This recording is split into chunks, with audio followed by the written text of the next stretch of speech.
Урматтуу Алга айыл өкмөтүнүн тургундары, урматтуу кыргызстандыктар, ушул программа менин программам. Кимиңиздерди колуңуздарда болсо, ушуну сөзсүз окуп чыгыңыз.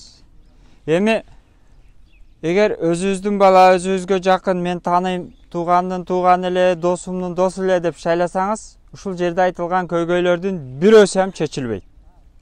Точно чечилбейт. Себеби буга чейин ошентип шайлагасыз. Эми мен жаңы нерселерди айтайын. Өзү мен атым Мадалиев Асылбек, Бүргөндү айылында туулуп өскөм, карапайым мугалимдин баласы болом. Анан бул жерде ушул санарип мугалим, окуучуларды чет өлкөгө окууга жөнөткөм. Жумуш жасаган, колунан жумуш келген жаштардын катарын толуктайм. Муну сөзсүз көрүңүз. Анан бул жерде өтө көп проблемаларды айттык, бирок анын чечимдерини айтпадык. Балким айткандыр, сиздер эми түшүнөсүздөр азыр карап. Эгер биздин экономикабыз, бюджетибиз 2 миллиард доллардан тегерегинде болуп, Кытайлардан карызыбыз 5 миллиард сомдон ашып атса, өнүгүштүн өөсү ham болбойт. Ачык айтыш керек. Жасалмалуулукту жийиштириш керек. Өнүгүштүн өөсү ham болбойт. Мен Кытайда окуп жүргөндө, Кытайлар дагы бизге окшоп кыйналган. 60-жылдары элдерин бага албай. Эми алар өнүгүп кетишти. Кантип?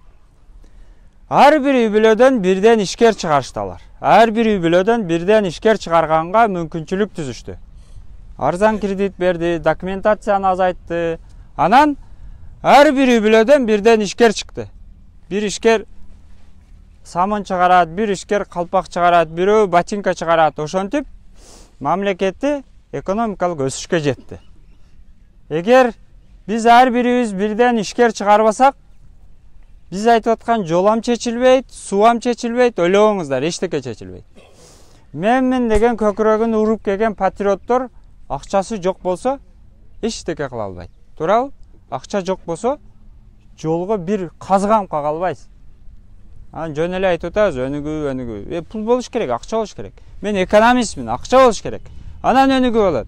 Эгер биздин экономикабыз жогору болсо, акчабыз көп болсо, биз армиябызды заманбап техникалар менен жабдысак, бир чоң заманбап техника 500 000 солдаттын ордун басат.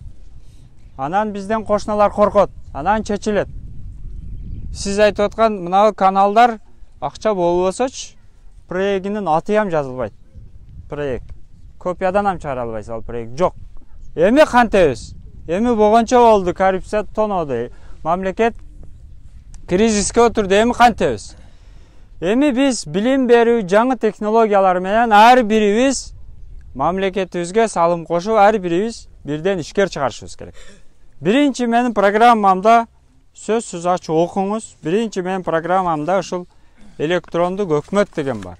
Бул деген ишканалар ортосунда документ алмашуу. Сизди райондо саартан кечке очередте туруп, райзакста, госрегистрде турган нерселерди жок кылабыз. Эгер мени шайласаңыздар, Асылбекти, Мадалиев Асылбек. Кантип? Айыл өкмөттүн компьютери менен госрегистрдин компьютерин уласа, экөө бири-бири менен маалымат алмашат, болду. Сизден справка сурабайт. Чечилет ушул. Эми сизди какшатып, үйүңүздүн документини бүтүрбөй жылдап жүргөн о госрегистрдеги шефтер бар го, асмандан түшкөндөр. Ошолордун биз мындай адабын беребиз. Кантип? Алардын айлыгыны канча адамдын документини бүтүрсөң, шого жараша кылып коебуз. Болду. Кубалап жүрүп аркаңыздан келип документиңизди бүтүрөт. Сиздин ишиңизди бүтүрбөй эле алар айлык алабы? Бүтүрүшкө кызыкпайт ам. Бул кичине нерсе, бирок биз 6 миллион элге паспорт берип, метрика берип бүтпөй атабыз. Кытайдын айыл өкмөтү 6 миллион. Өзүбүз кичине мамлекетке паспорт бере албай атабыз. Бул уят. Эгер мен шайлап өтсө, документи жок үй, документи жок адам калбайт. Элестетиң, бизнестер не үчүн өнүгөт? Ошол системаны колдонот. Мына 7-акыркы система турат. KPI деген система. Канча жумуш аткарганга жараша айлык чыгат.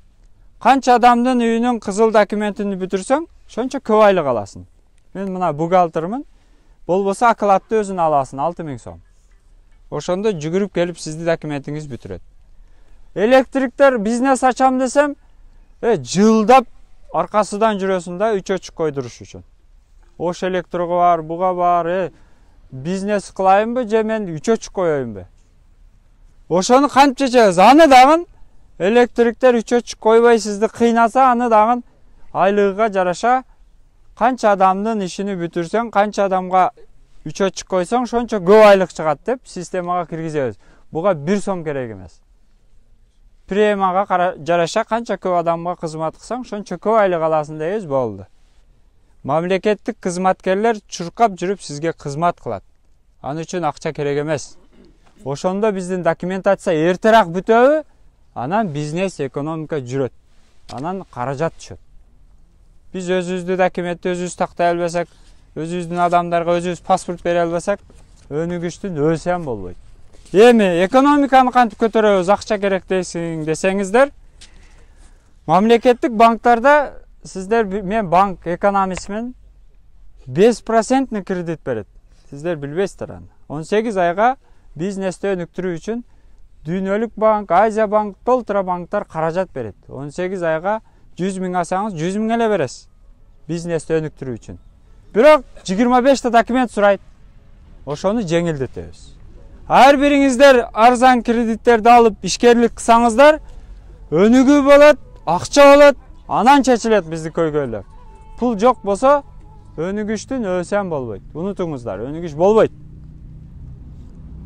Мен Алганы ham сүйбөйм, Кадамжайды ham сүйбөйм, мен Бүргөндү ham сүйбөйм. Мен Кыргызстанды сүйөм. Мен Кыргызстанга кызмат кылам. Биз кичинекей элбиз. Канча өлкөлөр биздин жерлерге көз артып атат. Акчабыз жок болсо, мен деген патриот жигиттер чек арада өлүп кетет. Огу жок. Экономиканы көтөрүш керек. Ошон үчүн, урматтуу туугандар, программасына карап, билимине карап шайласаңыздар, ошондо өнүгүү болот. Эгер антпесеңиздер, өнүгүштүн өсөм болбойт, курук сөз менен эчтеке өзгөрбөйт. Мына Өзбекстан жеке ишкерликти өнүктүрүп атат. Биз тоготпойбуз Өзбекстан товарлары начар деп. Туура начар чыгарат. Эртең 5 жылдан кийин качественный чыгарып, ошолордон товар алып калсак, уялбайбызбы? Өзүбүздүн май өзүбүзгө жетпесе, өзүбүз бир продукция чыгарбасак, кайсы өнүгүш болот? Акчанын бардыгы кошуналарга кетип атса. Кыргызстандан акча качкан сайын биз кедей болобуз. Кошуналардан биз товар сатып алган сайын валюта кетет, акча качат бизден. Мен деген президент келсин, не кандай гана убада бербесин, экономика өспөсө, акча жок болсо, бирөөсү да чечилбейт. Эми аны чечиш үчүн бизге жеңилдетилген кредиттер, жеңилдетилген документациялар бизнеске жакшы шарт болуш керек. Биз айткан программаны окуп чыксаңыздар, бул программа ар бир үй бүлөгө таасир этет. Өкмөткө эмес, ар бир үй бүлөгө. Бул Бишкектеги мыйзам бизге таасир этпеши мүмкүн, бирок мына программа ар бириңиздерге таасир этет.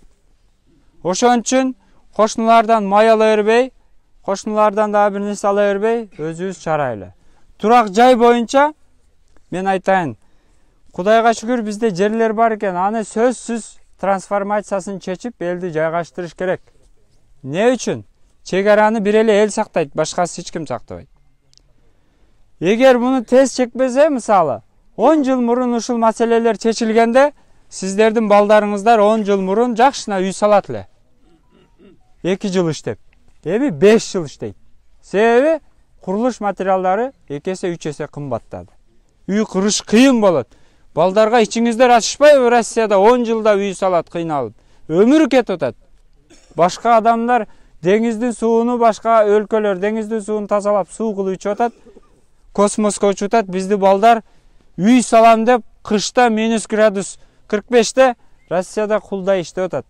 Ошолорго ичиңиздер ачышса, туура депутаттан. Бул каражатсыз эч качан чечилбейт. Анан менин балам эле, досумдун досу эле ушу капа болбосун десеңиз, бул көйгөйлөрдүн бирөөсү да чечилбейт.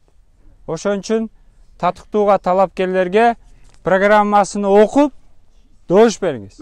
Кыргызстандын кожоюндары президент же премьер-министр эмес.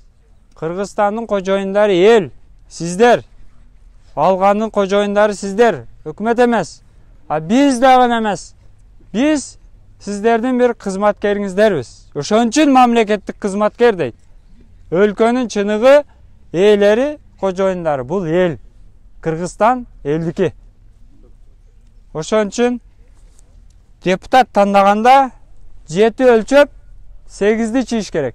Менин номерим 8. Рахмат.